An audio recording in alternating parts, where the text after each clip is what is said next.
दोस्तों नमस्कार, मैं डॉक्टर ऋतुराज शर्मा। आई की इस सीरीज के अंदर आज हम बातचीत करते हैं ड्राई आई सिंड्रोम के बारे में।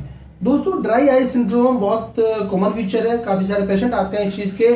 और ड्राई आई सिंड्रोम क्यों होता है इसे समझना जरूरी है, कि जब तक हम इसे नहीं समझेंगे, हम उससे प्रोटेक्शन नहीं करेंगे और लगातार वो प्रोसीजर अपनाते रहेंगे तो हमारी आंखें ड्राई होती रहेगी। एक तो लगातार हम जब मोबाइल देखते हैं तो ड्राई आई सिंड्रोम होता है। लगातार लैपटॉप के बारे में, लैपटॉप जब हम देखते हैं तो ये जब भी आप फ्रंट लाइट जब आती है तो हमारी आंखों में ड्राइनेस आ जाती है। एसी की हवा से भी ड्राई आई सिंड्रोम डेवलप होता है।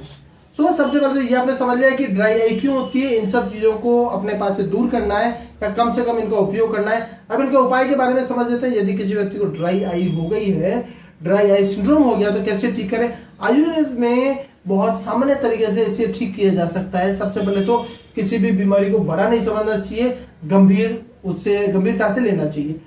क्या करना है, आपको ठंडे पानी की पट्टी लेनी है, एक कटोरी लेनी है जिसमें नॉर्मल पानी, ठंडा बर्फ का नहीं है, मटकी का पानी लेना है। उसके अंदर एक कपड़ा डुबोना है और उस कपड़े को अपनी आंखों के ऊपर रखना है। जब आप रखेंगे तो आपको फील होगा कि उसमें से कुछ गरम गरम गरम गरम निकल रहा है। इससे जो आपकी आंखों की एक्स्ट्रा हीट है, जिसे अग्नि दोष कहा जाता है, यदि वो बढ़ा हुआ है, पित्त बढ़ा हुआ है, तो आपकी आंखों पे लगाने पे वो कपड़ा सूख जाएगा। जब तक उसे 2-4 बार आप लगाइए, जब तक कि आपकी आंखों से ठंडक आना स्टार्ट ना हो जाए। ये 4 से 5 बार प्रोसीजर करना है आपको, पहला।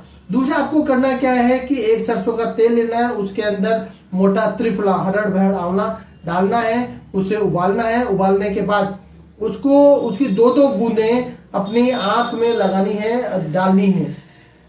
आप वो बूंदें नाक में भी डाल सकते हैं। इससे आपकी आंखें और नाक जो है पूरी तरह नरिश होंगी और